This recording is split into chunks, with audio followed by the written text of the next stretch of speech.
Lo que se viene, televisión. ¿Cómo les va? ¿Qué dicen? Muy buenas noches, nueva edición de Lo que se viene televisión. Esta noche vamos a tener un programa en donde, desde el punto de vista económico, desde el punto de vista político, vamos a hacer algunas informaciones de carácter coyuntural. Pero después nos vamos a meter en un pedazo de la historia de Santa Fe y tal vez del futuro de Santa Fe. Vamos a estar hablando del edificio Ritz y en ese sentido hay por un lado una historia y por otro lado una idea de proyección de mucha gente, ¿no? En el sentido de qué hacer con un edificio que está prácticamente a punto de cumplir 100 años en la ciudad de Santa Fe. Está ubicado de una manera estratégica, así que sobre el tema vamos a darle el contenido fundamental al programa del día de hoy alrededor de este patrimonio santafesino. Patricia Grau, muy buenas noches. ¿Cómo te va? ¿Qué tal? Muy buenas noches tengan todos. Bueno, sí, vamos a hacer un lindo recorrido sobre la historia y vamos a ver cómo se plantea más adelante, ¿no? Bien, seguramente con testimonios logrados en la calle, lo que es la participación de Patricia. Y vamos a la presentación, al primer anticipo de Matías Batista. Muy buenas noches, Héctor, Pato, muy buenas noches a toda la audiencia. Bueno, en primer lugar, el primer tema que tenemos hoy, Héctor, para charlar y comentar, tiene que ver con el acuerdo que arribó Argentina con Bolivia y con Brasil para el aprovisionamiento energético para lo que va a ser todo el invierno, tanto de energía eléctrica por intermedio de Brasil, como por gas natural por intermedio de Bolivia. Ese es el primer tema que vamos a ver en el primer bloque del día de hoy. Bien, gracias Matías. En instantes vamos a estar abordando ese tema y vamos a presentarlo a Hipólito Ruiz con este preinforme. Hola Héctor, ¿cómo estás? Muy buenas noches. Hoy vamos a tocar un tema que para los santafesinos no aparece en el primer plano, en la política no está en el primer plano de la agenda, pero es un tema muy importante para la provincia de Santa Fe. Se están cumpliendo 60 años de la última reforma constitucional. En las últimas décadas hubo varios intentos por reformar la Carta Magna de la provincia de Santa Fe. Es una de las dos provincias, Santa Fe, que no adecuó su constitución luego de la reforma de 1994 de la Constitución Nacional. Hoy hablamos con varios diputados que nos cuentan cuál es su postura acerca de una posible reforma de la Constitución hoy en la provincia de Santa Fe.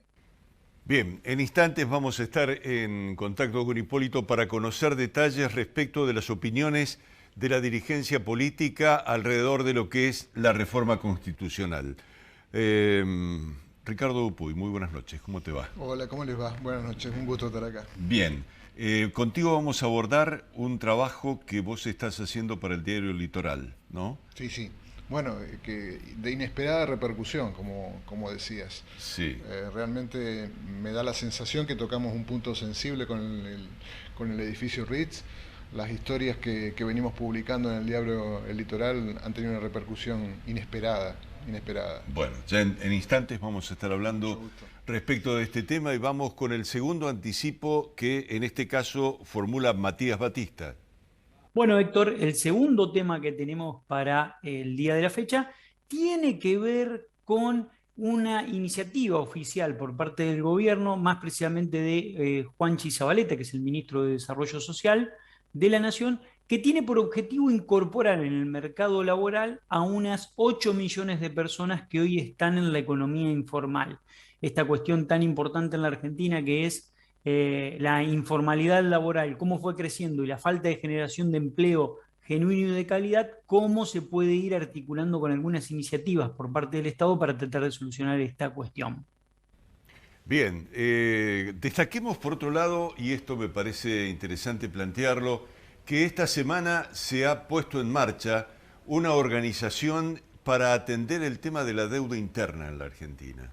Hay varias personalidades muy destacadas que han conformado una comisión, que han conformado un grupo de personas destinadas a tratar de dar un marco de equidad a la sociedad argentina y ver cómo se paga en todo caso la deuda interna. Cuestión sobre la cual, bueno, la resistencia de lo que todos tienen es absoluta. Patricia, segundo informe. Bueno, vamos a ir recorriendo algunas voces que tienen que ver con esta linda historia que yo decía en la apertura que tiene el Ritz, el edificio del Ritz, y qué es lo que espera la gente que ocurra con él. Muy bien, vamos a una breve pausa y ya estamos con ustedes. Bien, y pensando en el nombre del programa, en lo que se viene, es que nosotros pusimos en marcha desde la semana pasada un micro informativo respecto de las innovaciones tecnológicas, respecto de las novedades que tienen que ver con los sistemas de producción. Lo presentamos de la siguiente manera.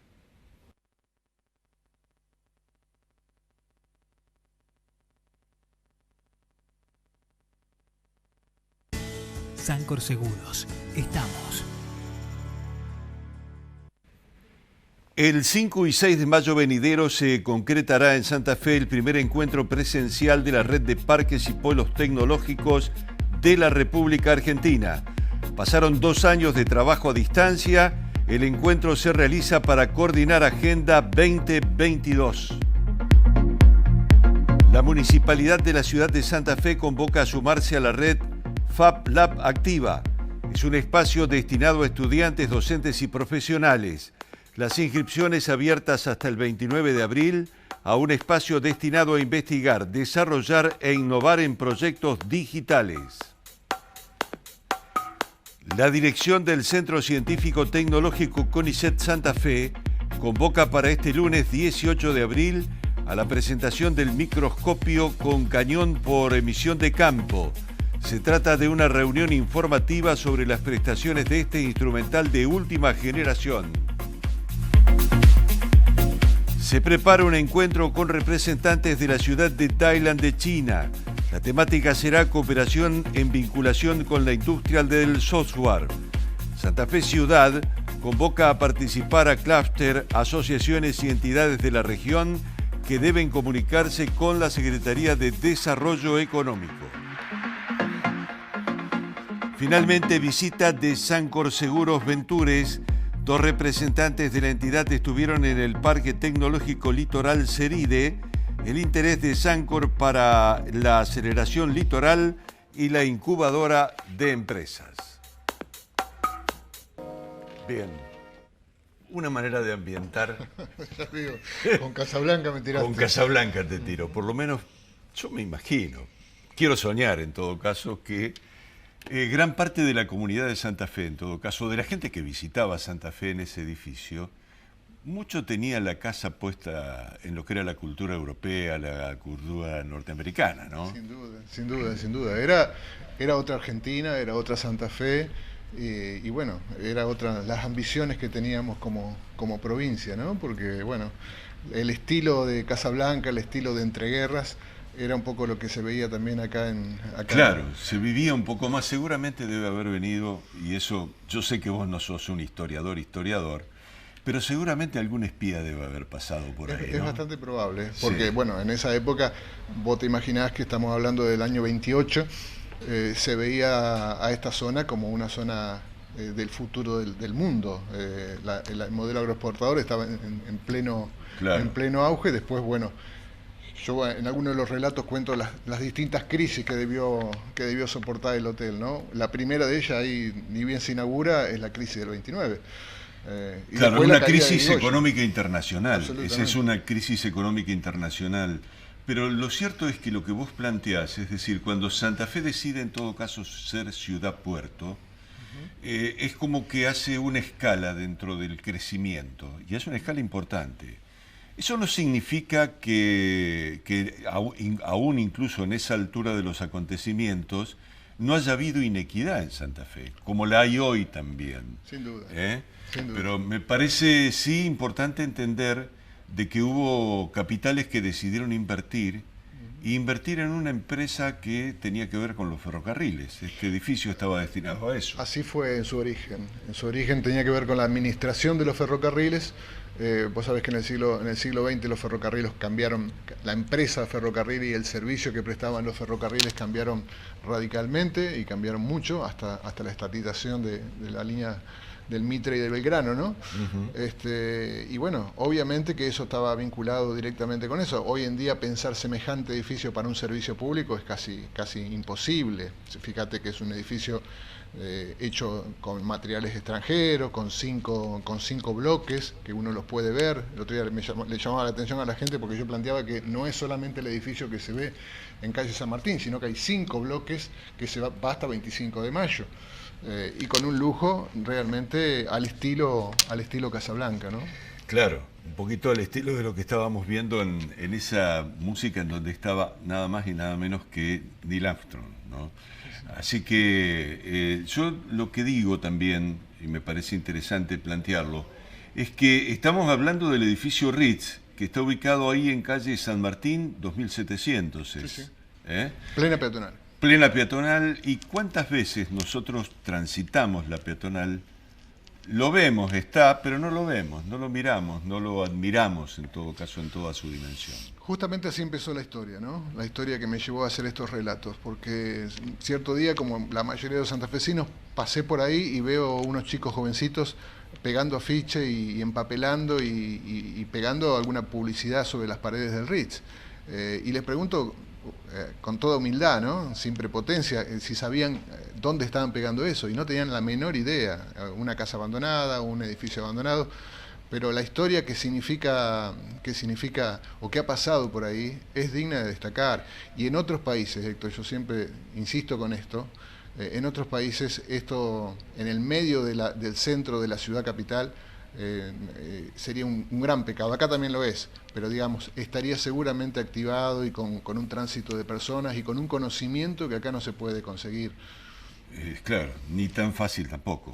Pero bueno, hablemos un poquito de esa historia, por lo menos para iniciarla, porque me parece determinante en todo caso ubicar a las personas y a las familias que tuvieron el emprendimiento, que pensaron en esa inversión y que en definitiva terminaron dando los primeros pasos. Sí, en primer lugar, yo insisto en señalar en las historias que escribo en El Litoral que se trata de la historia del edificio Ritz, del edificio Plaza Ritz, como hoy se lo conoce, porque ha tenido distintos destinos y ha tenido distintas utilidades, digamos. En un primer tiempo, como vos decías, fue pensado para la administración de ferrocarriles. Inmediatamente después, en el 28, se abre como hotel, como un hotel, ya te digo, en el año 28, que era algo realmente innovador para el lugar, para la época, porque hacer semejante estructura y semejante planta, hablamos de 120 habitaciones, ¿no? Con la impronta de César Ritz, que fue un revolucionario de los hoteles. Todo el mundo me pregunta, bueno, esto tiene que ver con la cadena Ritz. En realidad, la cadena Ritz de hoteles nunca existió como tal. Ritz se pone en nombre a César Ritz, que fue un poco el innovador de la industria hotelera. Estamos hablando ya por fines del siglo XIX, porque realmente él le dio una vuelta de tuerca al viejo negocio de la hostelería.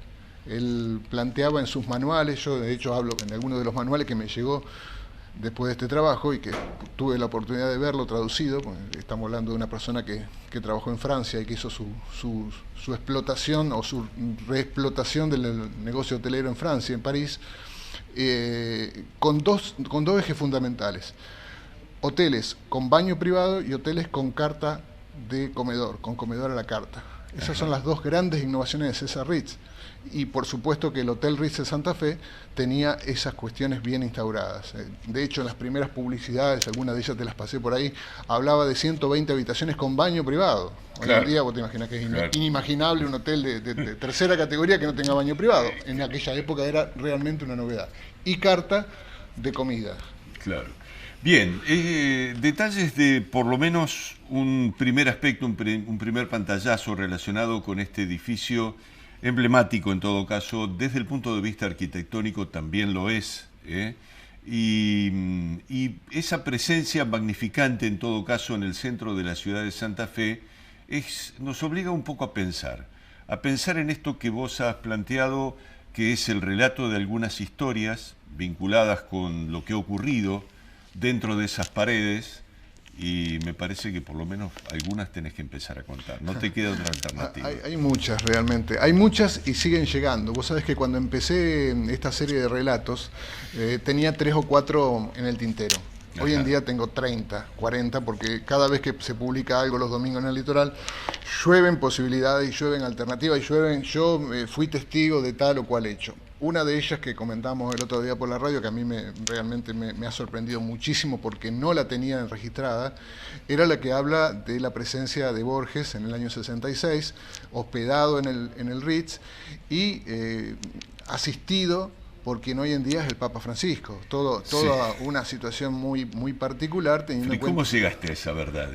Uno de las personas que lee, lo puedo nombrar, el señor Candiotti, me pasó la historia y empecé a investigar y efectivamente, de hecho, una de las películas del Papa habla de esa afeitada y de hecho, si la ven la película, van a ver al actor que personifica a Borges siendo afeitado por un joven Francisco.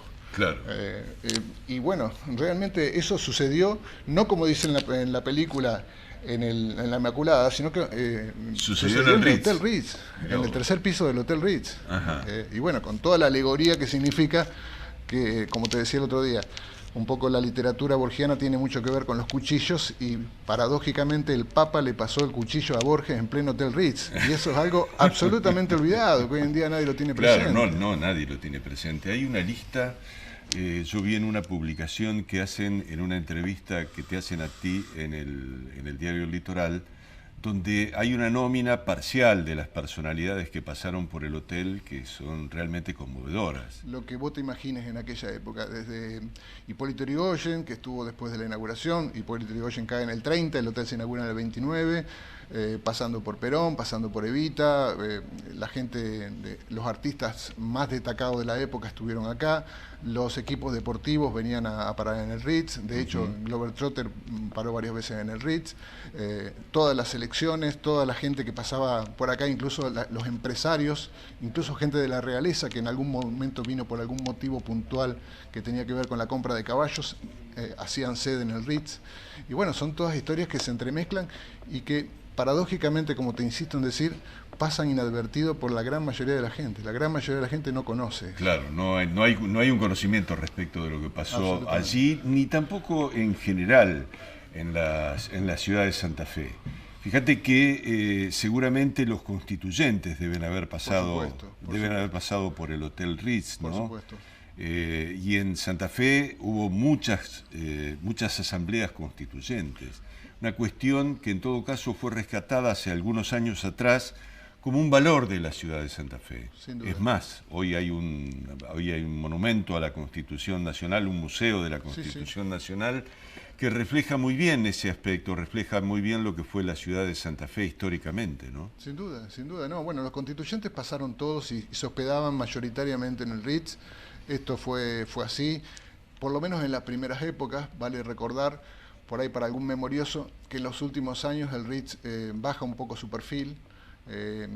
Hay un hecho que es a lo mejor llamativo, pero la inauguración del mayorazgo en la costa entrerriana, en Paraná, y el cambio de estilo de hoteles, fíjate que digo bien, mayorazgo, ¿no? Sí, sí. El cambio de estilo, el hotel paisaje, el hotel con pileta, el hotel Alameda del Río, hecha por tierra, este concepto de hotel que era un hotel netamente urbano. Vos te imaginás que el Hotel Ritz nunca tuvo pileta, nunca tuvo jardín, era un hotel en plena ciudad. Claro. Entonces, bueno, en el año 72 cierra definitivamente las puertas y después hay otra historia que se entrelaza, que no deja de ser tan interesante como la del Ritz, que es la del Banco Beer.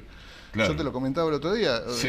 Una historia también muy puntual para la Argentina moderna. Claro, bueno, ahí hay un tema muy importante que tiene que ver con lo que pasó en ese hotel, que fue lo que pasó en la Argentina en términos generales, la especulación financiera, las burbujas que en todo caso terminan defraudando a muchísima gente, porque fue una de las defraudaciones más importantes del país, la primera tal vez. Fue la primera. La más importante y la primera. Y fue la más recordada. El primer recuerdo que tengo, yo tengo 57 años, el primer recuerdo que tengo de ese lugar es la cola de los ahorristas del BIR haciendo ahí enfrente del edificio, buscando sus ahorros. Estamos hablando del año 80 y realmente me acuerdo de esa escena porque el BIR se fundió, estaba el nombre de Trozo, en el medio, y termina, entre otras cosas, con la caída de Martínez de Oz. Martínez de Oz, Sí, ni sí. más ni menos. Bueno, es la mancha que en definitiva saca a Martínez de Oz. Fíjate vos que incluso todas aquellas políticas económicas que Martínez de Oz llevó adelante, que fueron lapidarias para la sociedad argentina, no lo voltearon. Pero sí lo voltea un caso de esta magnitud, un caso de corrupción de esta magnitud.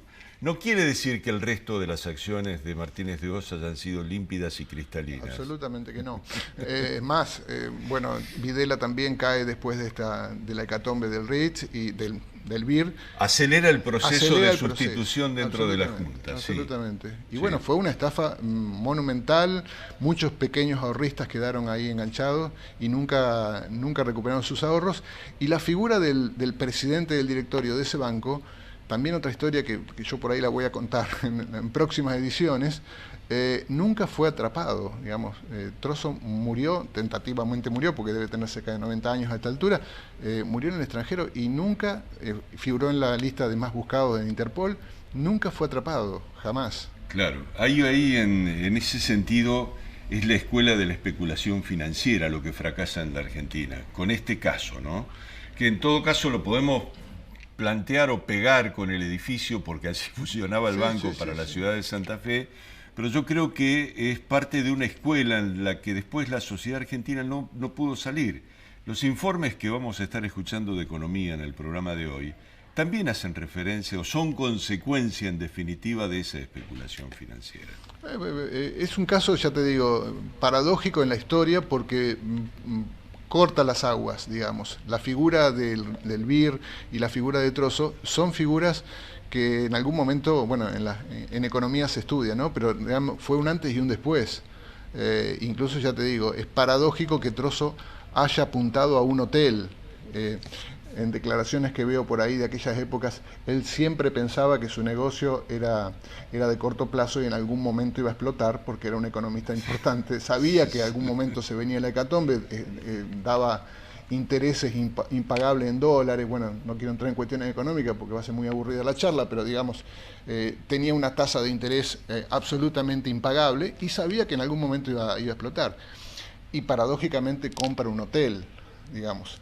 La historia invita a que relacionemos ese hotel comprado con la fuga de Trozo y la posibilidad de que en esos dos pisos, tercero y cuarto piso, como por ahí lo digo, nunca más hubo nada, absolutamente nada, porque después vino la época del shopping.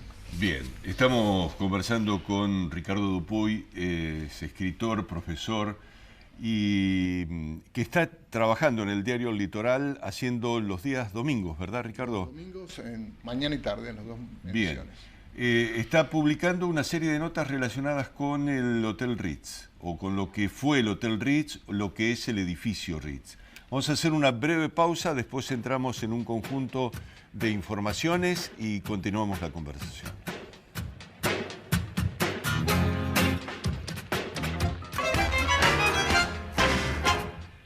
Bien, y vamos a ver qué es lo que dice la gente, qué opina la gente respecto de este edificio enclavado allí en San Martín al 2700. Bueno, vos sabés, Héctor, que yo los escuchaba a ustedes cuando iniciaban, que decía por ahí pasa desapercibido por la gente más joven.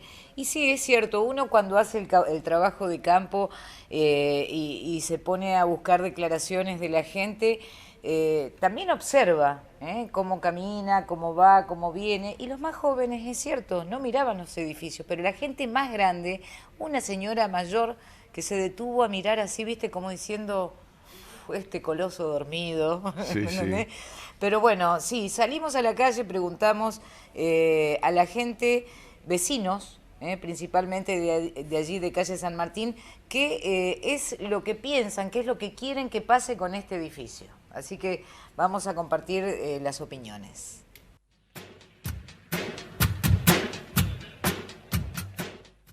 Sí, porque me parece digamos, un monumento histórico, es parte de nuestra historia, nuestra cultura, arquitectónicamente, históricamente. Ha pasado muchas cosas acá, cuando fue el Banco de Intercambio Regional, cuando fue el shopping, el Plaza Ritz. Si se le pudiera dar algún destino, alguna finalidad, bienvenido sea, pero ya del hecho de sí de recuperar un espacio que sea histórico, no todos los monumentos históricos tienen alguna finalidad, pero si se pudiera usar, no sé cómo estará, digamos, eso es cuestión de ver ediliciamente en qué condiciones se encuentra, pero estaría bueno que se lo pueda utilizar, se le dé una nueva finalidad, que tenga vida nuevamente, digamos.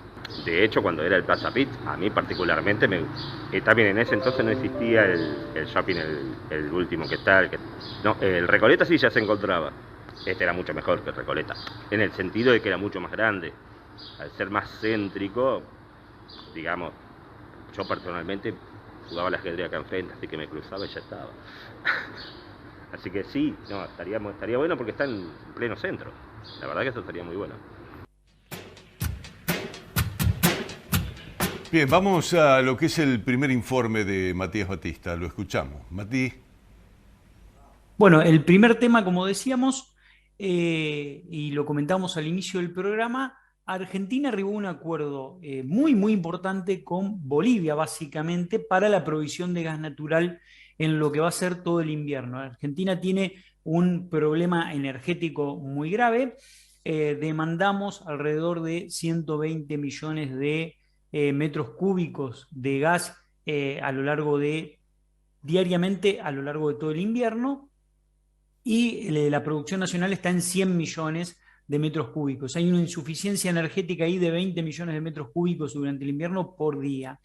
Argentina acordó con Bolivia la provisión de 14 millones de metros cúbicos durante lo que va a ser el periodo invernal, y la ventaja que tiene esto es el precio y la logística de traslado y el precio. El precio está alrededor de los $18 el millón de BTU contra los $50 que aumentó el gas licuado que viene vía barcos por el puerto. Esto tiene que ver con la guerra entre Rusia y Ucrania, que hizo que se dispare el precio internacional del gas licuado y pasó de $10 el millón de BTU a $50 el millón de BTU. La Argentina, mediante este acuerdo estratégico con Bolivia, no solamente se va a garantizar la provisión de esa insuficiencia energética que tiene diaria durante todo el invierno, sino que además se va a evitar pagar una factura muy grande en dólares mediante la importación de gas licuado por intermedio de los barcos que arriban al puerto de la Argentina. Aproximadamente se habla de 60 barcos cargueros de gas licuado que la Argentina necesita durante todo el invierno. Bueno, Argentina se va a ahorrar parte de esa factura mediante el acuerdo al que arribó con Bolivia. Y por otro lado, el acuerdo con Brasil para el aprovisionamiento de energía eléctrica. Y todo esto se pudo lograr, tanto el acuerdo con Bolivia como el acuerdo con Brasil, por la suba del caudal de los ríos en Brasil, que hizo que las represas eléctricas puedan generar mayor energía, y esto hizo que Brasil libere la cuota de gas natural que necesitaba por parte de Bolivia y puede liberarse esa cuota de gas natural para que arribe la Argentina. Así que en el marco de estas casualidades, la Argentina encontró un alivio para su problema energético, que es muy importante y que es estructural, ¿no?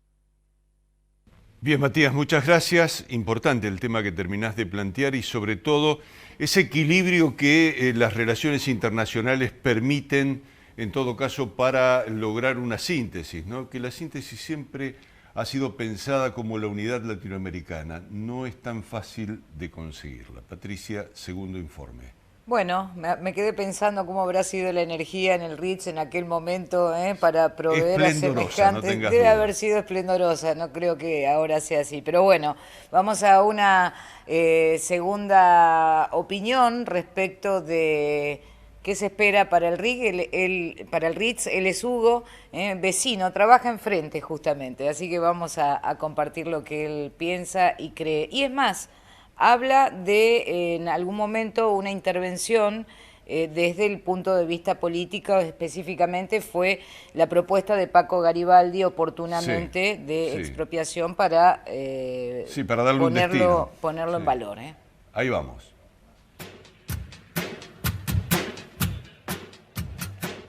Es una lástima, digamos, que esté en estas condiciones sin aprovechar semejante estructura, ¿no es cierto? Y en el lugar en que está, ¿no es cierto? En plena peatonal santafesina.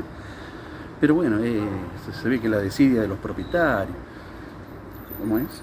En varias oportunidades ha venido la policía también a sacar jóvenes de ahí adentro. Durante las campañas políticas hubo una propuesta de una de las listas en cuanto a utilizarla para un espacio de cultura, oficinas, sala de exposiciones, creo que habían en su momento propuesto, ¿no es cierto? Eso sería interesante, ¿no es cierto? Cosa de revitalizar un poco esta construcción. ¿Sí? Porque no sirve de nada tener algo así totalmente en desuso, ¿no es cierto? Bien, vamos a salir un minutito nada más del tema Ritz para posarnos en el tema de la Constitución de la provincia de Santa Fe. El informe de Hipólito. Héctor, momento de escuchar a los primeros protagonistas. Escuchamos primero a Leandro Busato, del Partido Justicialista, y luego escuchamos a Julián Galdeano, de Juntos por el Cambio. Estos dos son una de las principales fuerzas políticas en la provincia de Santa Fe y se refieren a lo que es una posible reforma de la Constitución hoy en la provincia de Santa Fe.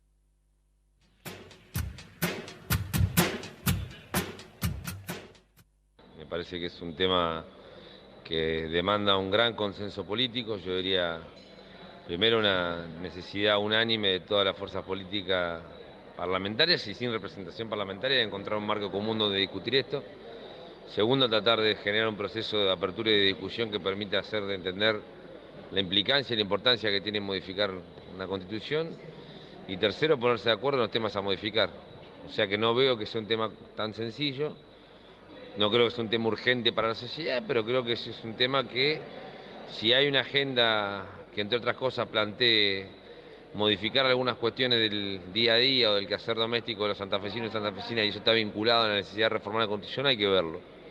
Pero no me ocupa a mí, por lo menos en este momento, la prioridad que algunos dirigentes políticos le dan. No digo que no sea importante, pero no creo que sea prioritario para la política en este momento alejarse demasiado del quehacer doméstico de la necesidad de los santafesinos y santafesinas. Yo estoy a favor de la reelección de los gobernadores, por lo menos poner un número establecido. Me parece que en todo caso habrá que discutir si es una cláusula transitoria que entra a regir después de una cantidad determinada de años para evitar especulación sobre el gobernador que está en ejercicio.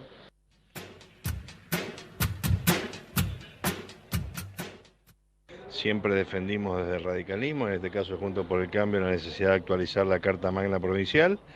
Hay que ver qué volumen político, qué consenso se puede arribar en este momento específico, dado que la relación entre la legislatura o la gran mayoría que requiere una reforma constitucional y el Ejecutivo quizá no ha atravesado en la última etapa por el mejor momento.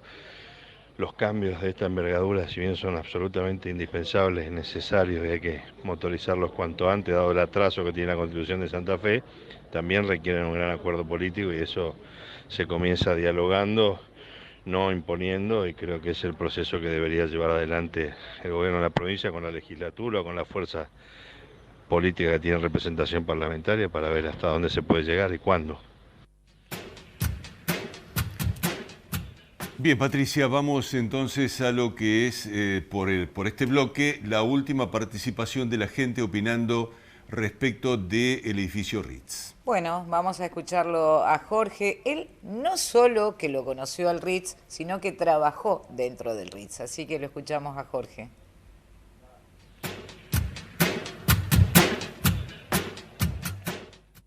Bueno, yo conocí el edificio del Ritz, estaba ubicado ahí en San Martín, precisamente yo trabajaba enfrente, me acuerdo, en una inmobiliaria, y vi todo lo que fue la reconstrucción cuando se convirtió en el primer shopping, uno de los primeros shopping que tuvo Santa Fe. Eran bastantes pisos, una arquitectura de las que ya quedan lamentablemente muy pocas aquí en Santa Fe. Estuve pasando el otro día por ahí, paso seguido por ahí, y me da una pena verlo tan abandonado porque es un edificio emblemático, tiene mucha historia. Y bueno, me acuerdo cuando se convirtió en un shopping, que yo dije, bueno, por lo menos se le está dando un lugar a este edificio que tiene tanta historia, no solamente por las empresas que han pasado por ahí, sino también por la arquitectura misma. Tuve la posibilidad de trabajar inclusive en uno de los locales para cuando yo trabajaba en un banco y ojalá que se pueda reconstruir, que se pueda poder volver en funcionamiento. Da como para hacer algo cultural, da como para hacer muchas cosas. Ojalá lo podamos mantener en pie, porque Santa Fe necesita de ese casco histórico que bueno, lamentablemente por cuestiones económicas cada vez se va quedando menos. Ojalá podamos recuperar el Ritz. Bien, Ricardo, ¿hablaste con los dueños actuales del Ritz? Sí. ¿Qué dicen? Bueno, que están a la espera de una oferta, que la idea de ellos es venderlo. Y bueno, la verdad que más allá de algunas críticas que la gente hace por ahí, hay que reconocer que son capitales santafesinos que en algún momento optaron por apostar al Ritz, cuando en uno de los periodos donde estuvo vacío, ¿no? Porque no es el primer momento, hace 20 años que está sin nada, o más, 30. Pero hubo ciertos intervalos donde quedó vacío, donde después que se fue el Ritz quedó un tiempito vacío hasta que lo ocupó el BIR, después estuvo ahí el banco, el Citibank, después volvió a quedar desocupado hasta que empezó el shopping, que lo mencionaban los oyentes. Así que bueno, yo creo que es gente que está dispuesta a negociarlo o a buscar alguna forma de que salga adelante. Pero no tienen un proyecto propio para el edificio. No lo tienen. No, que yo sepa no. Y no lo visualizan en todo caso. Bueno, no lo visualizan, obviamente que hablan de la estructura, de lo bien que está interiormente, más allá de ¿Y eso lo viste? ¿Lo viste viéndolo? Yo lo vi desde afuera, no tuve la posibilidad de entrar a los pisos superiores porque era un poco la idea que teníamos, de entrar a los pisos superiores. Vos sabés que te decía recién un poco al pasar que hay dos plantas, la cuarta y la quinta, que están prácticamente sin uso desde el momento que cerró el hotel, es decir, hace 50 años. Esas plantas no se usaron ni para los bancos, tampoco se usaron para el shopping, y están ahí a la espera. Si uno pasa por la puerta, ve que hay algunas aberturas abiertas, incluso hubo muchos ocupas, hubo un incendio hace un par de años, y bueno, a la espera, ¿no? Sí, yo recuerdo cuando se volvió a instalar el shopping, que en el 9º piso, colega, no, en el último piso, en el 6º piso, se instaló una radio. Nosotros que somos tipos de radio, ¿no es cierto? Se instaló una radio, fue Marcelo Paganini el que la puso en marcha, con un equipo de una potencia extraordinaria. Tenía en ese momento más de 10 kilos para una FM, era realmente... Sí, me contaron esa historia también. ¿Te la contaron? Sí, la conozco. Bueno, y seguramente algo de eso escribirás, porque es una cuestión de radio. Algo voy a escribir, porque en realidad los técnicos que hicieron esa antena son gente que trabaja todavía, algunos de ellos, para el ET9, así que los conozco, o sea que tenés un vínculo fuerte personalmente, claro. Claro, la gente lo que no lo dijimos todavía es que vos sos el director artístico del ET9. Más que artístico, soy el director general. Director general. Sí, no me digas artístico. Bueno, pero con artístico sí, es importante. Bueno, sé que Lito D'Angelo, por ejemplo, que es un viejo técnico de Santa Fe, viejo con todo respeto, porque es el señero de todos los técnicos santafesinos, fue el que instaló esa antena. Estuvo también la gente, Daniel Andino y Marcelo Andino también estuvieron ahí. Y también en la radio tenemos gente como Cacho Galé, que estuvo en la presentación del shopping, ¿no? Claro. Así que, bueno, y Hugo Sánchez, que fue protagonista de la última historia que escribí en el Litoral. ¿La última historia que cuenta qué? La última historia que publiqué, que fue el domingo pasado, habla de la presencia de Amadeo Carrizo en el hotel. En realidad, como te decía, los equipos de fútbol de Buenos Aires solían venir, y en este caso se hablaba del primer ascenso de Unión en el año 66, y un poco he novelado, digamos, la vinculación de Hugo Sánchez con ese lugar. Hugo Sánchez era muy nene en esa época, ¿no? Claro. Pero lo conoció a Amadeo Carrizo en el hall, y eso fue un poco el disparador de la historia. Claro, Amadeo Carrizo, aprovechamos en todo caso para contarlo, después tuvo una vida social, después que se retiró del fútbol, tuvo una vida social incluso vinculada al modelaje. Fue un personaje muy querible y muy accesible. O sea que lo que vos contás en esa historia Realmente es muy factible que haya sido verdad, que el Hugo no lo haya inventado, quiero decir. Sí. No, Hugo me lo comentó y ya te digo, la sonrisa de Carrizo, por ejemplo, que yo hablo varias veces en la nota de la sonrisa de Carrizo, era famosa porque el tipo era un galán en su época, ¿no? Claro. Y era muy ameno y estaba dispuesto a hablar con todos y a firmar todo. Justamente un poco la trama de la historia es que le tenía que firmar un autógrafo a Hugo Sánchez, ¿viste? Así que... Sí, eso es evidentemente todo un desafío. Titulame, nada más que titularme, las notas que te quedan pendientes publicar. Bueno, son 20 y voy por la 7ª recién, así que tengo unas cuantas. Por supuesto que voy a hablar del BIR, por supuesto que voy a hablar del shopping. Hay algunas últimas historias que tienen que ver con el hotel.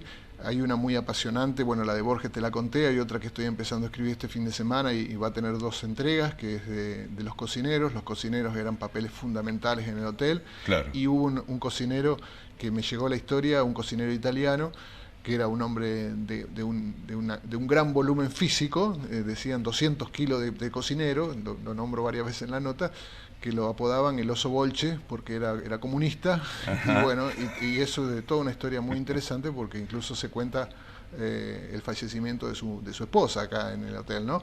Así que bueno, espero que les guste a la gente. Y después también tengo otra que está relacionada con las palomas, que la terminé de escribir los otros días, que me parece que puede ser muy interesante porque siempre estuvo marcado por la abundancia de palomas. Hoy en día, si uno va a ver que está lleno de palomas. Si uno se asoma a alguna de las aberturas, va a ver que hay nidos de paloma por todos lados. Bien, estamos conversando con Ricardo Dupuy. Vamos a hacer una muy breve pausa y ya nos metemos, digamos, en el final del programa.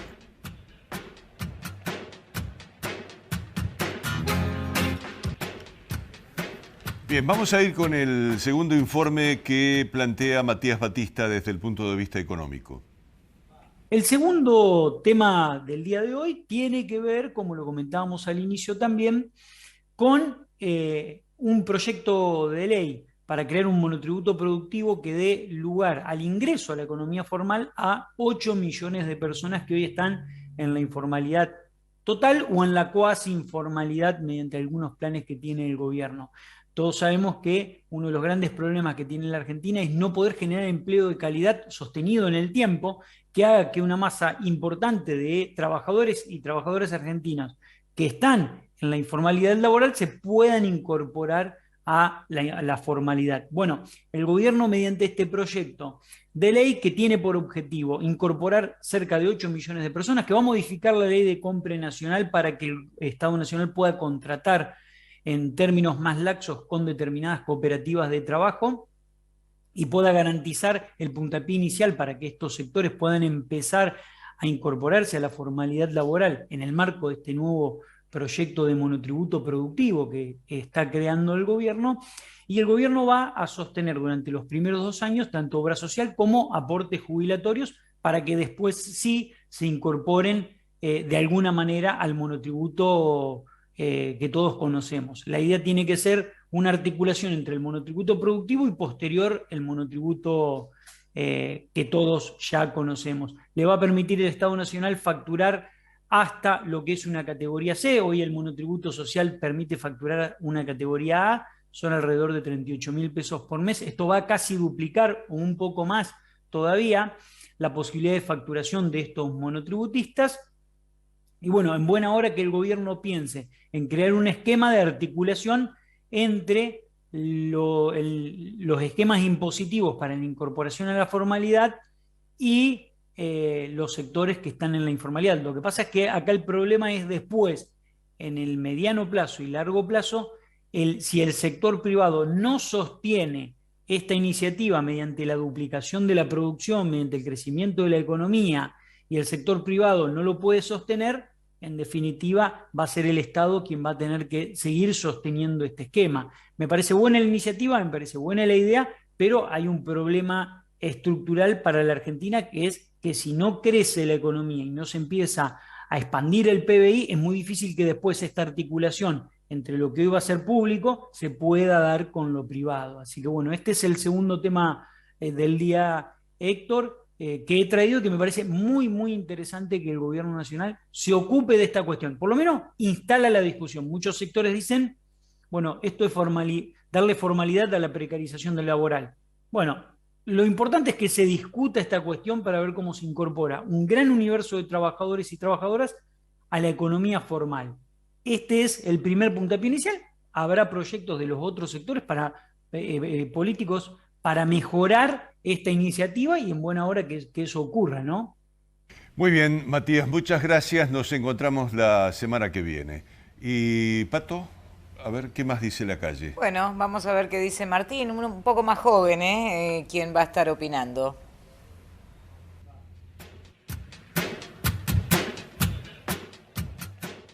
Hola, considero que lo que era el Plaza Rix, el Hotel Plaza Rix también, y lo que fue el Shopping Plaza Rix, considero que se tenga que recuperar. Es un lugar cultural que se puede recuperar para todos los santafesinos, un lugar con mucha historia. Espero que los empresarios y el gobierno provincial lo pueda recuperar. Muchas gracias. Bien, vamos entonces con el último informe de Hipólito del día de hoy. Momento de escuchar a las voces minoritarias en la Cámara de Diputados. Habla Carlos Delfrade, del Frente Social y Popular, y Agustina Donet, presidenta del bloque Igualdad en la Cámara de Diputados. Ambos opinan sobre lo que es la posible reforma de la Constitución en la provincia de Santa Fe.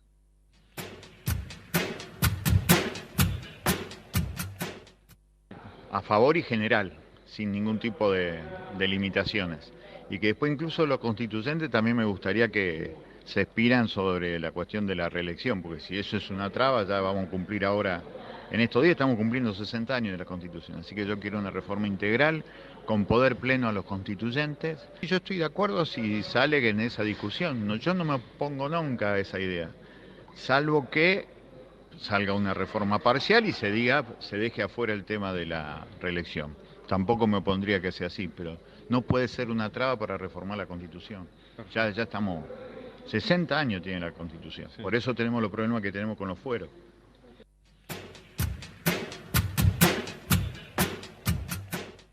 Desde el Bloque Igualdad, junto a Rubén Giustiniani, hemos presentado nuestro proyecto de reforma constitucional, que consiste básicamente en dejar de lado lo que hasta ahora ha obturado el debate y la posibilidad de avanzar en una reforma que tiene que ver con la reelección.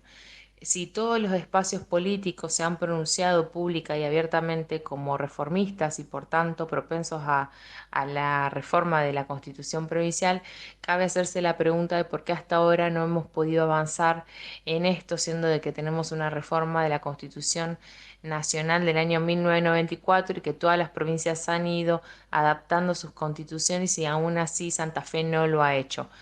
Por eso la reelección que ha sido lo que ha obturado el debate, la reelección que se presenta como esa especulación de la dirigencia política que no responde a las demandas de la sociedad santafesina, porque la sociedad santafesina nunca ha pedido un Roosevelt y por tanto la alternancia en lo que hace a la gobernación de Santa Fe ha funcionado de forma perfecta. Nosotros proponemos por tanto que ese artículo de no reelección se mantenga de forma inalterable, junto con otros dos artículos que tienen que ver con la bicameralidad y con la ciudad de Santa Fe como capital provincial, que nos parece una cuestión hasta de obviedad institucional y que por tanto se tiene que sostener.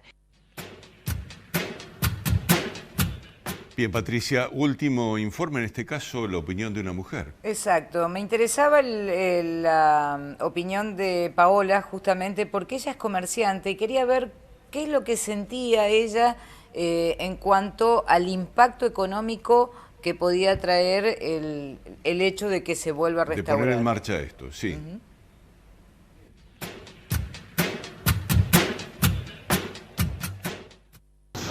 Me parece que es un espacio emblemático para la ciudad por la historia que tiene y además comercialmente le va a dar otro movimiento a la zona de San Martín.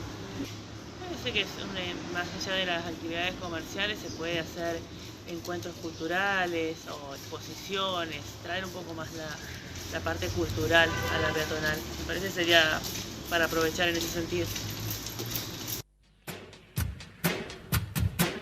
Bueno, muy bien, Patricia, muchas gracias por tu participación en el programa. Muy buenas de esta noche. Ricardo, mira, hubo un declive, vos contabas, del hotel, que fue prácticamente 68, 69, sí, por ahí. Sí.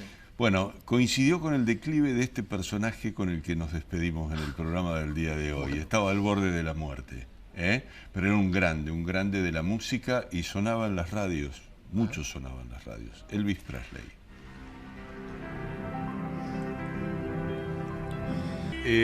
Ricardo, gracias por venir, muy amable. Al contrario, un gusto. Y mucha suerte con el tema de escribir y las publicaciones en el diario. Bueno, te agradezco. Nos encontramos la semana que viene. Muchísimas gracias a todos por la atención.